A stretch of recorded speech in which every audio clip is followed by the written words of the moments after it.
Go ahead and get started. Once again, welcome everyone to today's webinar, U.S. Recruitment During COVID, Lessons Learned During the Lockdown. My name is Ryan Astor, and I'm a Partner Success Manager with Sannam S4, focusing on North America. Today's webinar will focus on U.S. recruitment efforts by international universities, from virtual college fairs and high school visits to the uncertainty around campus reopenings. University admissions officers were required to change their traditional recruitment tactics and adjust to the new reality brought about by the COVID-19 pandemic. Today, we are joined by three of our U.S. in-country representatives as we recap an unprecedented recruitment year, discuss lessons learned, best practices from recruiting during a pandemic, and gain insights into what the upcoming year may bring when it comes to university admissions. I'm pleased to be joined today by Chris Weber. Chris is the Regional Admissions Representative for the University of British Columbia. Chris is based in New York City and manages recruitment efforts for the Northeast United States. Haley Drogas, Regional Manager for the University of Roehampton. Haley is based in Pittsburgh and manages recruitment efforts for the East Coast and Midwest. And Jen Rao, Study Abroad Officer for Queen Mary University of London. Jen manages study abroad recruitment activities and partnerships for all of North America. Before we hear from our panel, I would like to provide some additional information on Sannam S4 and how we support international university recruitment efforts here in the United States. Currently, we partner with 8 UK universities and 1 Canadian university to support and operationally manage recruitment efforts throughout the United States, in some cases Canada. We have 12 representatives that are based here in the United States. Our team of in-country representatives are extremely active in a variety of higher education professional organizations, including ERNA, NASFA, and NACAC. We're pleased that they're going to be returning to the road this upcoming fall. In fact, they will be attending the NACAC conference later this month in Seattle. And the good news there is it will be in person. As I mentioned, Sannam S4 is the operational arm for our US-based representatives. We manage payroll and HR and support the hiring and onboarding processes for our in-country representatives. Really, we are the operations safety net for our in-country reps. The in-country representatives are Sannam S4 employees, but are very much treated and viewed as university employees. The in-country representatives work hand in hand with their university partners to create and manage recruitment strategies. In addition, our reps provide the universities with market intelligence, support marketing and social media strategies, and assist with a variety of admissions activities, including informational webinars, financial aid, pre-departure and visa support, and overall community building among incoming US students.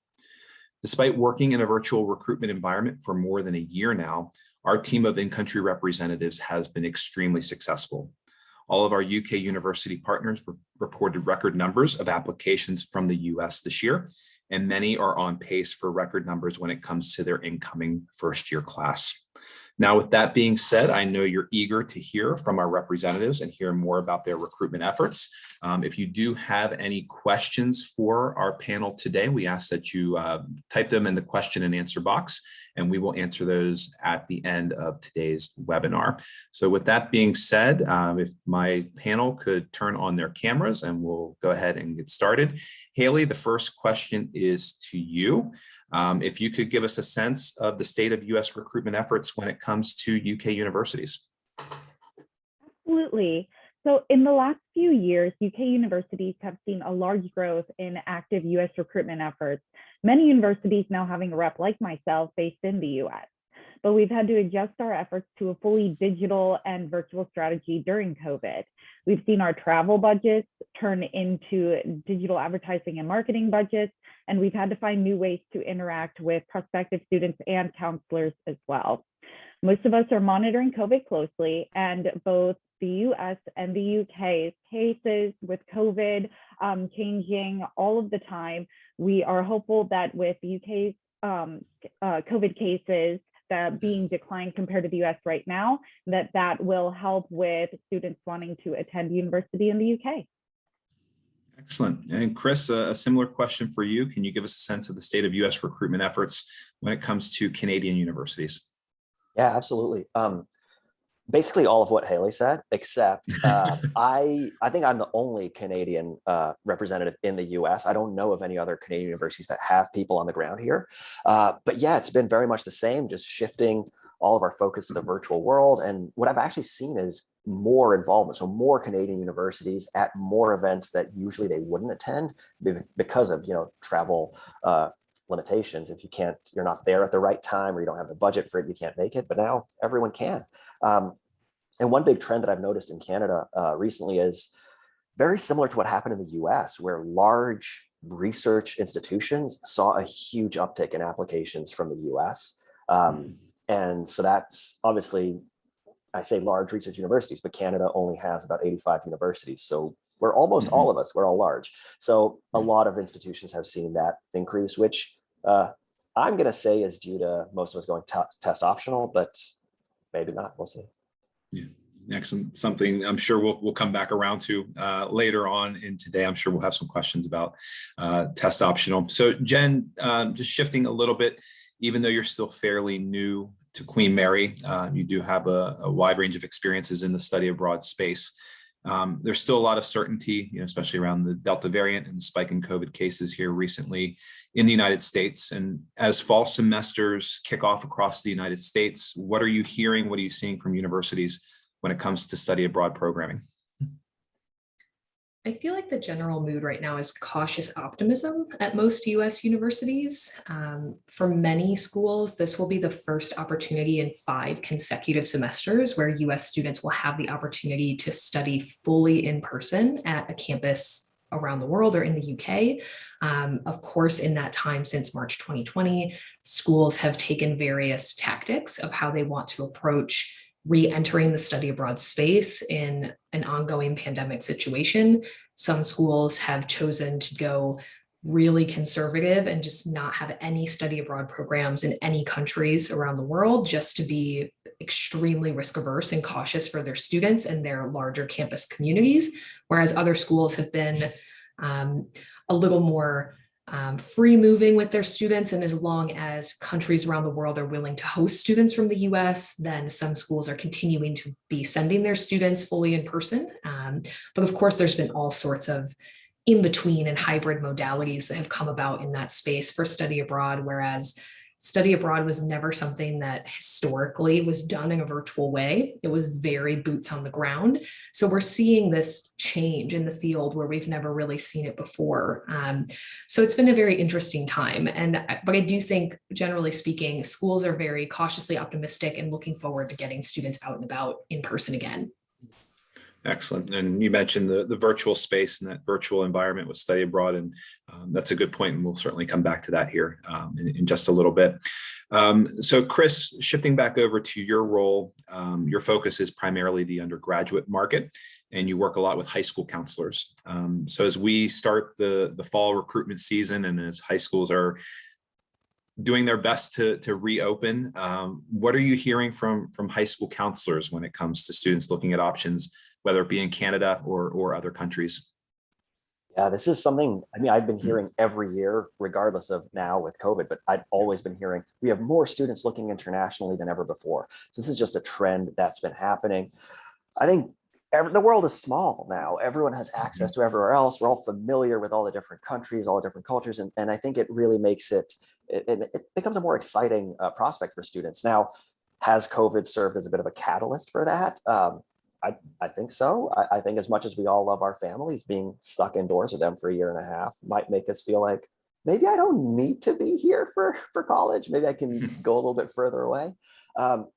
So yeah, I think a lot of counselors have been telling me their students are looking abroad. They're looking, and and I say looking abroad, but for someone on the East Coast to look at a West Coast school, that's almost more intimidating than just driving up a few hours to Quebec. So definitely, yeah, it's an increasing trend to go West Coast, to go international. And I think COVID's a bit of a catalyst, but it's a general trend that's been happening anyway. That's fantastic. And to speak to that trend, and Haley, jump in if you want to as well, having those boots on the ground, so to speak, and having that person here in the US, how much does that help the counselor how much does that help the families and, kind of put them at ease a little bit, knowing that their son or daughter has a physical person that they can lean on for that support if they're looking overseas? Yeah, it makes a huge difference. I think for families, they always get very reassured when they can meet me in person and have a talk with me, because then you stop being just this name on the internet who's talking, to your child, and being like, oh, this is this actual human being, and they can come and they feel comfortable once they've met you to call you and email you or whatever it is. So yeah, that helps a lot. And for schools as well, it helps to increase the sort of the awareness, because I'm in the Northeast and I represent a university on the West Coast. And before I got here, I realized everyone in the Northeast knows about McGill, everyone knows about University of Toronto, and not much else about Canada. So now I'm telling them there's more Canada, and not just UBC specifically, but the rest of the country. I like to represent Canada as a whole. So yeah, I think having someone on the ground who's available to meet in person and be at events in person really helps to raise awareness and create that, not just the college going culture, but the going abroad for college culture. Absolutely. Haley, anything you want to add from a UK perspective? Definitely, and not necessarily just the UK perspective, but just overall, especially with how involved parents are with the undergraduate application process. I find that both for the students and the parents alike, it means a lot, just to add to what Chris said, that they have a specific person. They're not sending an email to a main inquiry email box, not knowing who from the team at the university, whether in the States or abroad, is going to reply. They know that we are their person. We're there for them. We know their names by the time that they're done with their cycle. Like, we know more than that. Like, we know these people. And I think that means a lot to them. And that also helps encourage them that we are the right university for them, because we're there to support them from the beginning, before they're even actually a student at the university. Excellent. And, given the way high schools have been over the last year in a virtual format, you weren't able to go into high schools last year and have those face-to-face conversations with counselors. So that can make it a little bit different. So Chris, back to you, and, talk a little bit how your interaction and communication with high school counselors may have changed, and how you've adapted your style, and maybe if you learned some things along the way, it's maybe made you a better admissions professional.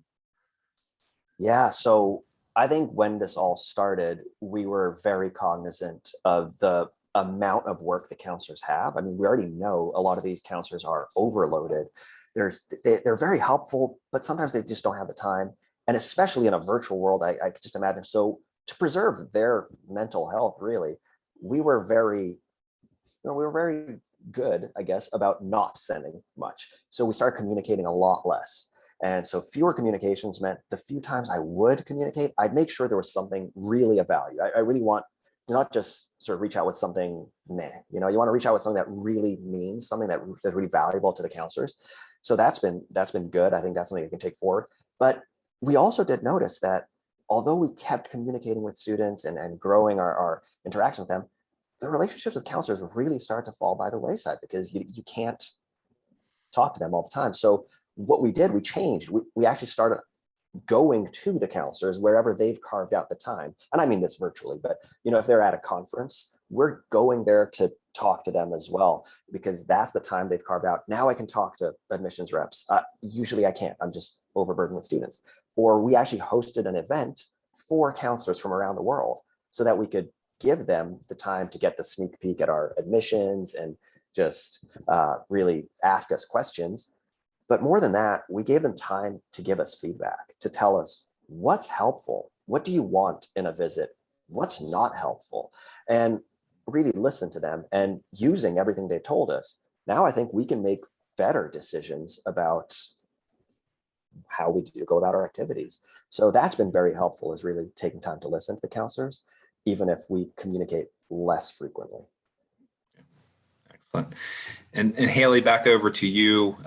Despite the challenges of recruiting in a virtual environment, your university, Roehampton, has been very successful when it comes to undergraduate recruitment. In fact, you expanded your U.S. presence and recently added a West Coast recruiter. So now you have you on the East Coast and Amanda on the West Coast. So talk to us about what you attribute to that success and what you've done well to get those numbers up. Sure. So I look at our success and see a pattern of strategic initiatives and data analysis combined with hard work, with our team having the ability to think outside the box, especially during COVID. We've worked hard to get our numbers where they are, and adding a second person to the team was the right next move. With Amanda on the ground, looking over our very large markets with Texas and California, we're able to better assist those students, especially with the even more so time difference to the UK with students in those time zones. And we're able to help them through the process.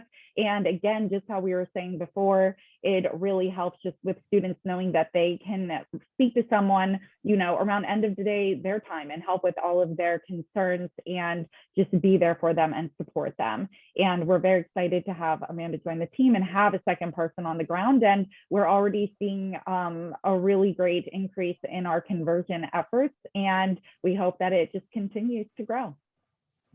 Excellent. And then just to follow up with that and having that support, as students get prepared, your undergraduates get prepared to leave here over the next couple of weeks. What's been some of the feedback that you're hearing from them? Are they still very eager? Is there some hesitancy? What are you hearing?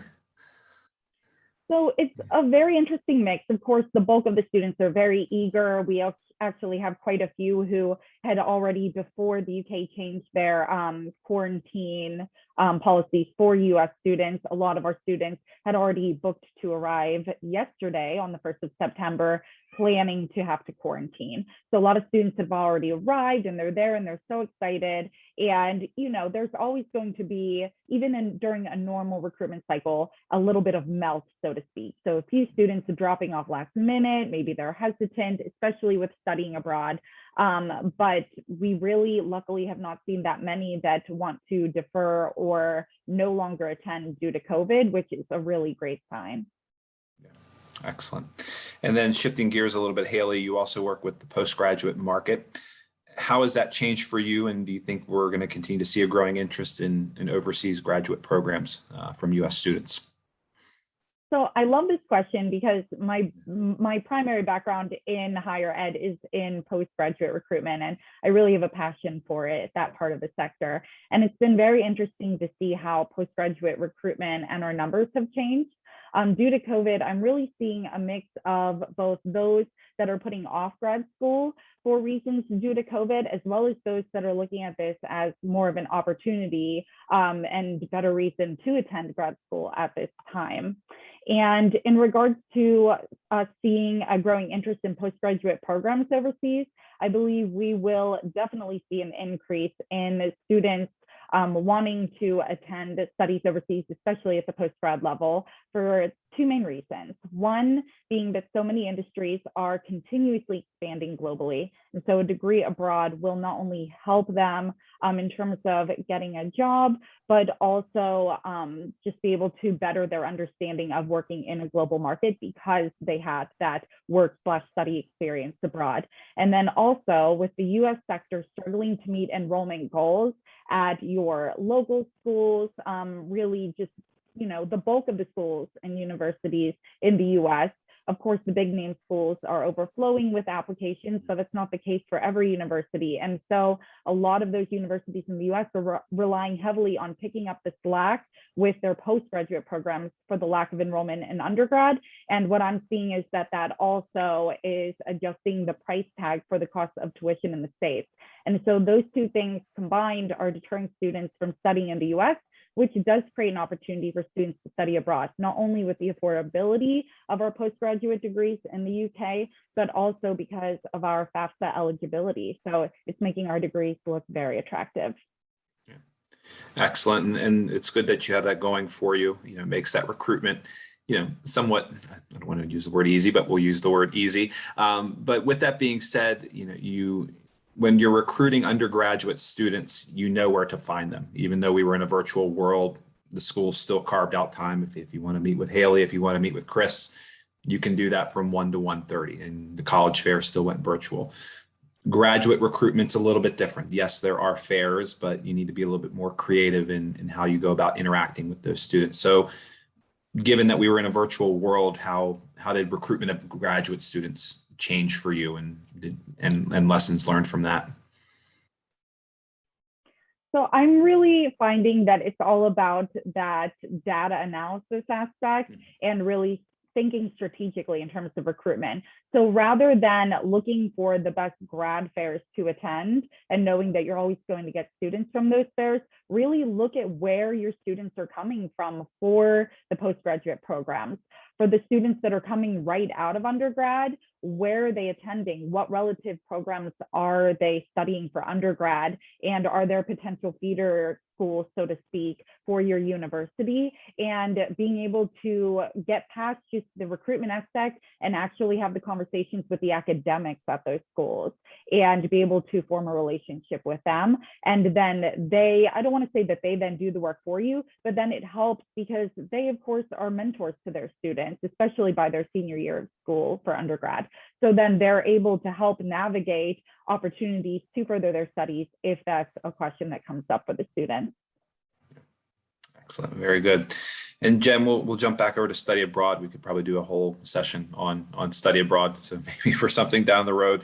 But with study abroad the past year, not only did you also have to navigate recruiting in a virtual environment, but you had to work with students that would be doing this study abroad experience in a virtual environment. So what was that like for you? What did you hear from students that did this virtual study abroad? And if you look into your crystal ball, do you think this is a trend that's going to continue to happen? Is it going to be an option? What are your thoughts in that virtual space?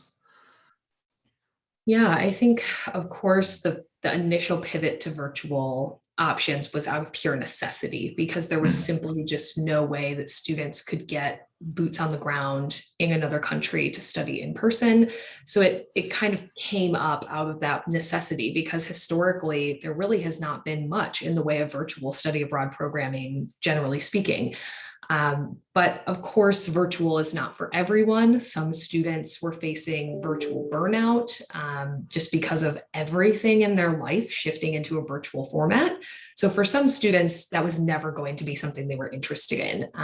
But for other students, virtual study abroad programming created a larger increase in accessibility.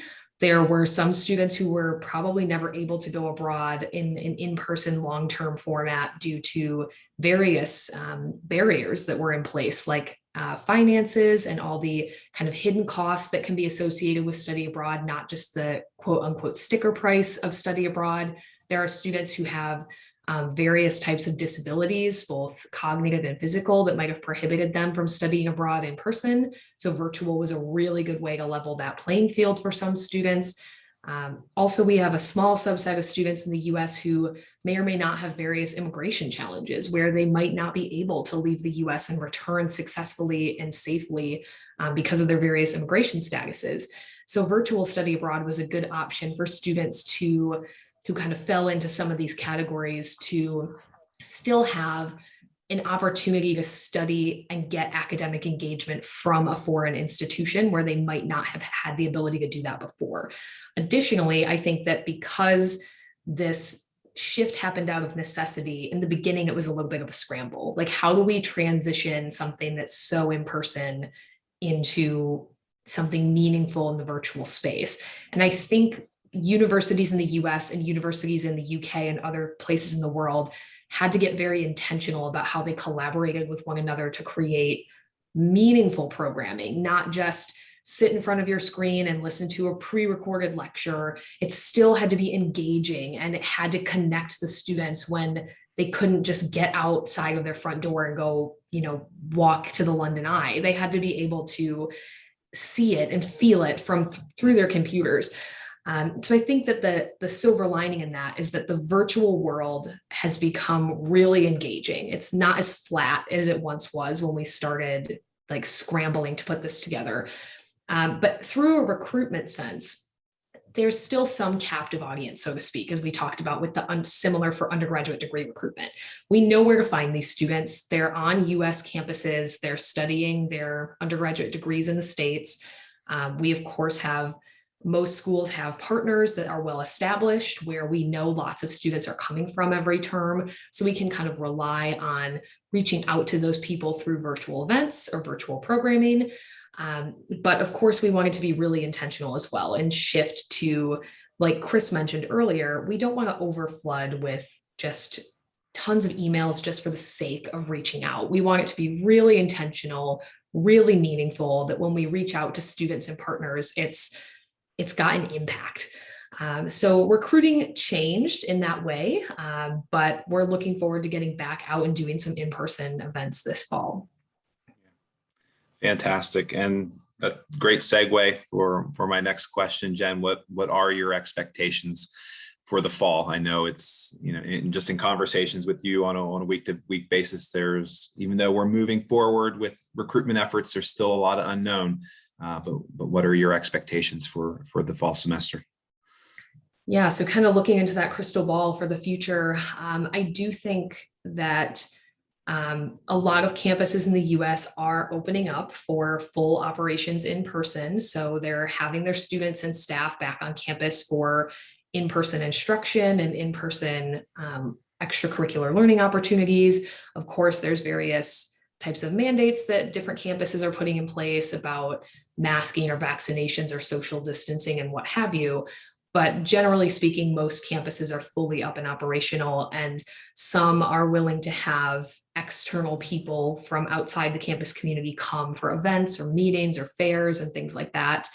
But kind of going back to the virtual question a little bit, I do think that even though in-person programming is definitely going to make a strong comeback because the demand has been pent up for so long that students really want to get out there. They want to be in person.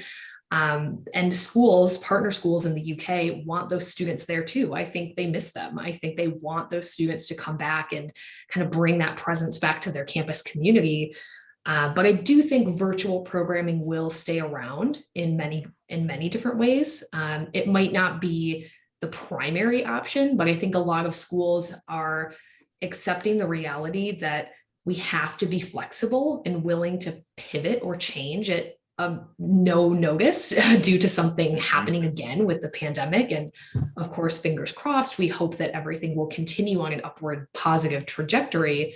But I think because we have these options on the back burner now, it's a lot easier to be able to run an in-person semester on the ground in the UK and in tandem run something virtual for maybe a small handful of students that want that opportunity. So I think that it will vary based on individual US schools and what opportunities they want to make available for their undergraduate students and what individual universities in the UK want to do and what their staffing capacity is to make those things available. But I think that it's honestly going to come back stronger than ever for undergraduate study abroad. The demand is there, the interest is there, everybody's ready to go. Yeah, fantastic. And then Haley, I'll jump over to you, kind of a similar question, but as you sit back and reflect on last year and the upcoming year, what are some of your lessons learned and your expectations for the upcoming year? So around recruitment, of course, with the UK and how COVID cases are looking in the US, I am keeping all of my in-person recruitment as tentative as possible, definitely booking those refundable flights, holding off on booking any actual travel until you really need to get it scheduled, especially if for some reason it's not non-refundable, just because you don't know what's going to happen. I mean, even with the Delta variant, it's really put things that we thought were for sure moving forward, and as Jen said, progressing, up in the air again. It's put those things up in the air again. So just really trying to stay on my toes and be as tentative as possible with my recruitment and hope for the best. Yeah, excellent. And Chris, same to you as you reflect kind of any additional lessons learned from the past recruitment cycle, and what are your expectations for the upcoming year? Yeah, I think the lessons learned are very much kind of, I think what has been mentioned before, but that the virtual world has progressed a lot. We can do a lot, and that's allowed us to, we can visit a ton of schools that maybe we didn't used to, but also we don't have to visit every single school just because we can. I think Haley mentioned the use of data, and that's obviously been a huge guiding principle for us. And we can afford to be a little more selective in our visits. And I don't just mean, oh, we're only going to choose the schools that we like. I'm saying we're choosing schools where we know students have an interest and they will come to a visit, and not make students at other schools feel like, oh, this school's coming, I have kind of an interest, maybe I really should go, and waste more of their time staring at a screen, listening to someone else talk.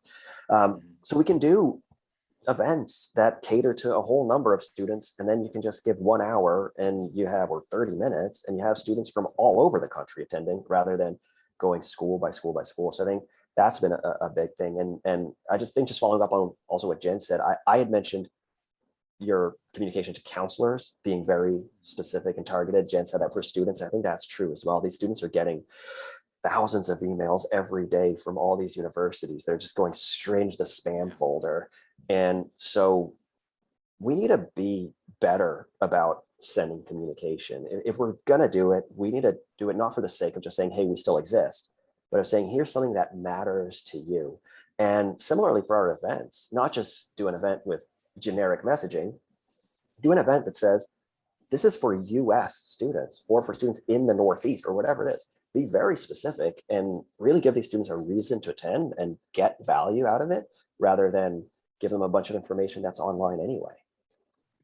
Excellent. And yeah, just to kind of come full circle with today's webinar, at the beginning, we talked about having, that person on the ground. Not only does it give them that support and that, that physical admissions counselor that they can speak with and they can lean on, but what our group does very, very well is they provide that type of market intelligence back to their university partners, and they're able to adjust because they are here in the United States, they're in the time zones, and they can come up with some more creative opportunities to engage with students because they are here and the boots on the ground, so to speak. So I think, yeah, it's just lots of opportunities this year for sure, as we adjust to the hybrid world. So we've shifted from that virtual space to that hybrid space that I think we're going to have this year with both the in-person and the virtual. So we do have some questions that are starting to come in. If you do have any questions, you can put those in the question and answer box, and we will do our best to answer them with the time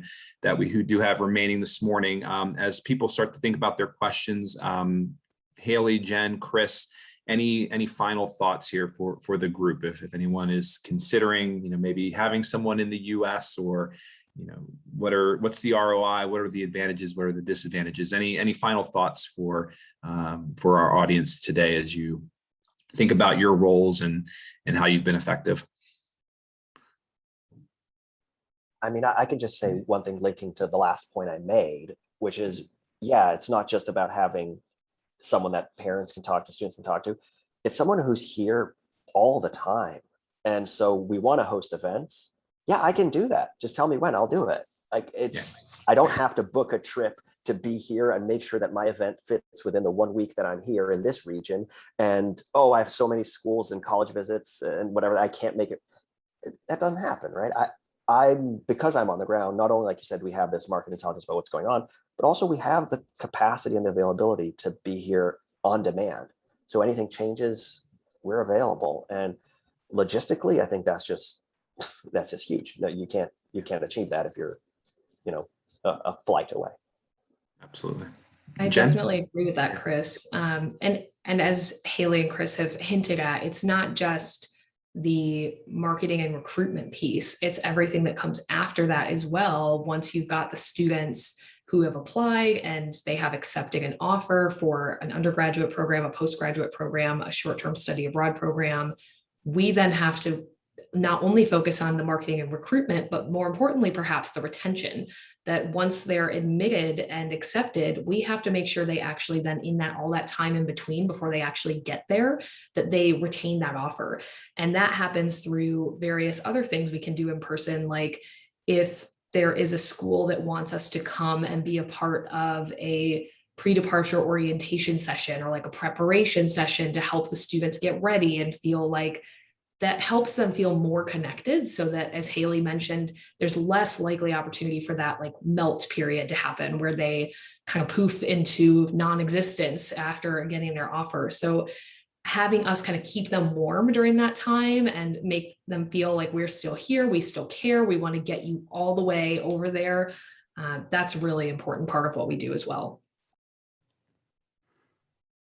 And Excellent. for me, just thinking about my day-to-day job, the morning I come in, I have a lot of meetings and calls and emails with my team in the UK, but then the rest of my day is focused on the students in the US and across North America and sometimes parts of South America, just if a student's looking for someone in their time zone to speak with. And that's why we're here. It's not uncommon that I'll have a student who's like, I'm not available till 6 p.m. Eastern. Is there any way you can speak with me? Of course. If that is your time, that's one of the reasons why we exist and why we're here. And I just think that's so valuable. And if we weren't here, think of how many students, if they have a concern or a worry, or they have a deadline to meet with filling something out, and they're not able to have the opportunity to speak with someone before end of day their time because of the time difference. I just think that that's so valuable that we're here and able to help the students along. Excellent. And so we do have a couple of questions that are coming in. If you do have any questions, you can put those in the Q&A box. So I'll direct this towards Haley or Chris. It's appropriate for either one. How do you think universities can engage the current undergraduate cohort and students that may have missed out on the current intake, whether it was due to apprehension, uncertainty about traveling, apart from attending fairs and finding those students, how can you go, how can you best engage those students that may have deferred their offer because of different apprehensions that they may have had?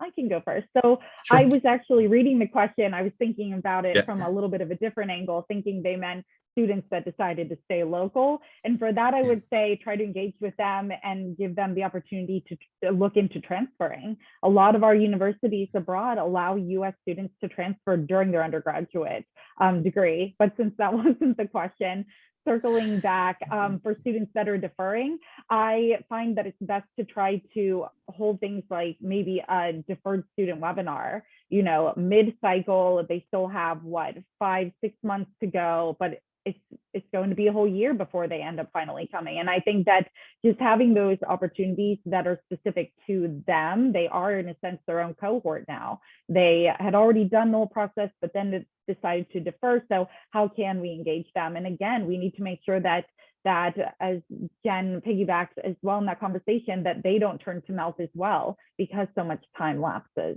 So I think it's just about making sure they know that we're still there for them and that they're on our radar.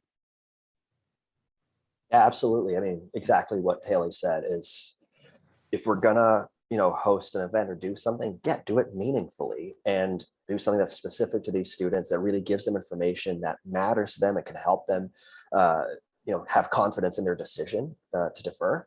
But alternatively, it's also saying, like we've been saying this whole time, we're available. If you just want to talk, you don't have to wait for this big event. Just reaching out and saying, I'm the person, I'm here. I'm very happy to talk to you. I mean, that's my job, is to talk to people. If no one talks to me, I have no job. So, please do that. And very much, communicate meaningfully with value added. Yeah. Excellent. And Haley, go ahead, Jen. Yeah. Well, I know this question wasn't necessarily directed at study abroad, but I do want to just chime in that we had, of course, many deferrals as well with study abroad programs at various times since March 2020 that students were enrolling, and then at the very last moment, their universities were pulling their access to go on these programs, whether the universities in the UK were willing to accept them or not. And so those students have deferred some once, some multiple times for many semesters, hoping to finally get over here. And I think the intention piece is the same, like Haley and Chris mentioned, being really intentional in communicating with those students that we still want you to come. If you're still interested, here's the steps you need to take if you want to do that. For some undergraduate study abroad students, they might now not be able to because they're getting too close to graduation. And in that case, I think we have a really unique opportunity to try and still capture them in a postgraduate way, that if they weren't able to come as an undergraduate student studying abroad for a short term, maybe they have interest in doing a postgraduate degree with us that they never thought of as an option before. So I think there's still opportunity there to kind of catch those students in different routes. Yeah, for sure. Excellent. And then Haley, I want to circle back, just to the transfer conversation quickly. Again, that could probably be a whole other webinar that we could go into. But I know you're doing a little bit of work with, community college partnerships and, working potentially with transfer students. So if you just want to, with the time that we have remaining, and I want to be mindful of questions, just Haley, a little bit about what you're hearing, what you're seeing with the community colleges, what you're hearing with transfer students as we, again, start to kind of pull out of the pandemic and open up for more opportunities to go abroad. Absolutely. So Yeah. one thing that I think is really key to think about is the fact that a few months ago, President Biden announced that he has a plan to make all community colleges free of charge or free tuition, which a few states already do that for whether it's their state schools for a 4-year degree or their community colleges. So it's very interesting that he announced that. But I think that, if that does get put in place, then how will that change what students plan to do? It's not only for what the students want, but what their parents, what their families want, who are, in the financial process. So will they then say, yes, go for 2 years, and then we'll look at where you want to go after that? Because that will then, of course, change how we recruit. And if we want to then actively recruit more transfer students, then write out undergraduate students in terms of our communication, our engagement. So I think that, it's a process and it's ever changing. But in the meantime, with students, I'm finding that due to COVID, I have more students applying for transfer now because they felt that they had to stay local during the pandemic. And so I just think that there's so many different key factors, both with COVID and without. And it's very interesting to see how that whole entire atmosphere, so to speak, is changing and what students are planning to do. Excellent. Very good. Chris, back over to you. You've had a lot of good points about interacting with guidance counselors. So Christian asks, can you give any examples of information that guidance counselors value and information that they did not value when you're talking to them? Yeah, absolutely. I mean, I think some of the key points about things that, guidance counselors really, really value is when you're doing a visit, and keep in mind, this is the US, where students have at least 5 universities a day coming to talk to their students. It's, if you're going to be talking to our students, please don't just do the whole, this is the university, these are our statistics, this is why we're great, goodbye. Like, give them something else, something that's either tips on the application, something that's specifically about, student alumni from this high school, or just something that brings out more. And this, I think, is specific as well to the junior visit. So when we're going in the spring and we visit schools, a lot of counselors said, look, we really appreciate that you're coming to talk to our juniors and make them start thinking about other things, but maybe don't do a University of blank presentation. Do a study in Canada, study in the UK, study internationally. Do a session that's just more general, that really opens up their mind, starts getting thinking about different possibilities, rather than this specific university, because by the time they come to apply, they've heard from 200 other this specific universities. So, it'll lose meaning. But so I think, the main thing that I've heard is really, please don't just do the bare minimum. Please bring something extra, give our students some added value to the time they're spending with you. And we very much want to respect the students' time when they're coming to talk to us, because, like I said, it's just more time staring at a screen, trying to keep in all the information that we've been doing all day. Yeah. And then to follow up on that question with communicating, with students and counselors, any tips or tricks to effectively communicating information outside of just the general university information, whether it's newly introduced scholarships, change in admissions processes or requirements? What works best for you? How do you get that information out there to the counselor so it catches their attention? Yeah. I mean, I think one of the things that works the best is to have a great marketing department, which we do. Fair enough. But I think it is not just saying, oh, here our application's open. It's saying our application's open, but here are 3 really good tips. And it's not just the whatever, you can just find us online, or saying, our application deadline's coming up. did you remember to do this or that? Have you considered, look at these programs. You might be interested in science. Science is our most competitive program, but you have 2 choices. So have you thought about something else, maybe forestry, maybe land and food systems, and just really trying to add something that the student might not have thought of. So yeah, giving them not just the applications coming, we want you to apply because you're a student, rather going, if you're serious about applying, here's something else you might not have thought about, and it may be a gift to them, but you know. And I think that's another, you make a good point, with marketing. I think, again, that's, as we look back and what makes our team so effective and how you've had that success, it's being engaged with not only the admissions office, but the different departments on campus to get your messaging out. And I know most of our team members, they have a great relationship with the marketing department, and they're able to get that support when it comes to the different webinars. When it comes to social media campaigns, there's a little bit of freedom that comes along, and that value in that market intelligence and the ideas that you're providing to the university to make those a reality, which is wonderful. Haley, just in terms of events, I know what's an area that's been successful for a lot of the UK universities has been the pre-departure webinars and kind of smaller groups and getting to those US students. Can you talk maybe a little bit about those activities and some other events or activities that have worked well to engage your US students? Definitely. So one thing that I think was really key was my colleague Amanda and I really thought, what's the best way to relay information? It's one thing to have a webinar, but especially for sending recording, are students going to watch the whole thing if they couldn't make it to the live session? So how do we make sure we're getting this information truly across and make sure that our students are getting every single thing they need to in terms of information that's pertinent to them arriving to the UK, the pre-part, and then the travel component, and what happens the second they arrive, not only to campus, but in the UK. So we decided to create a very thorough but fun, colorful, graphic, easy to read key section pre-arrival PDF document. We found that that was really key. So we actually decided to send that out a week to 2 weeks before we hosted pre-departure webinars. And then we hosted set pre-departure webinars, but also, again, to make it more fun and try to get more students to attend the live session if they were available during that time, which we surveyed to find the best time to host the session as well.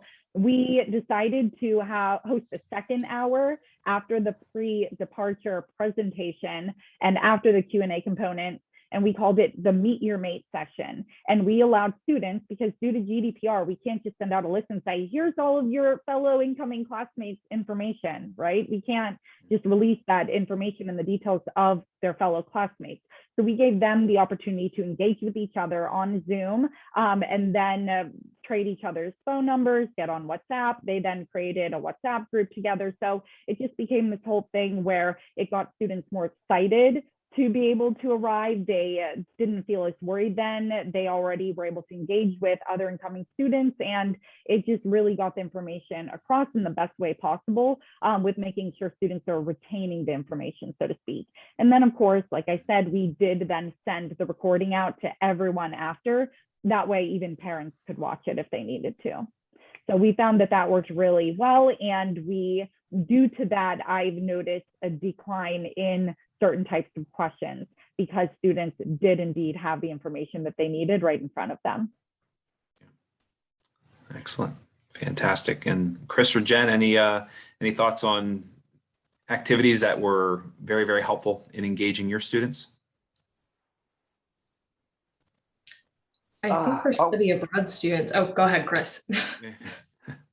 For study abroad students, it's interesting how just like a few years in age difference is still like such a different demographic because they're already in school. And so I think there's been a kind of historical trend in the field of study abroad that we a little bit somewhat intentionally disregard parents sometimes that we're like, well, you know, these students are adults. We need to put the onus on them. We need them to be the drivers of communication and the drivers of people who are attending events. But I feel like the pandemic sort of flipped that on its head a little bit, that we really need to get complete parent and family buy-in. And if parents are coming to us with questions, rather than saying kind of a typical canned response of you need to communicate with your student, we've been trying to get parents a little more involved. So when Haley's saying things like, we send this recording out and kind of encourage students, like, please share this with your loved ones. Please send it to parents. Please send it to family members. And if they have questions after watching this, tell them to come to us, because even though they're in college and their parents might not technically have official say or not, whether they're going on this study abroad program, we want their support. We want their buy-in. So that's been an interesting kind of lesson learned from our side during the pandemic. Yeah, I was just going to add that I think I love Haley's idea of getting these students, incoming students, to get to know each other, to meet and all that, which is a great adaptation to the virtual world, because we don't do those physical events now. But one thing that's not necessarily new at all is just the involvement of current students, the university's current students, in these events, because now more than ever, before students could go, they could maybe visit campus, they could get an idea of what it's like.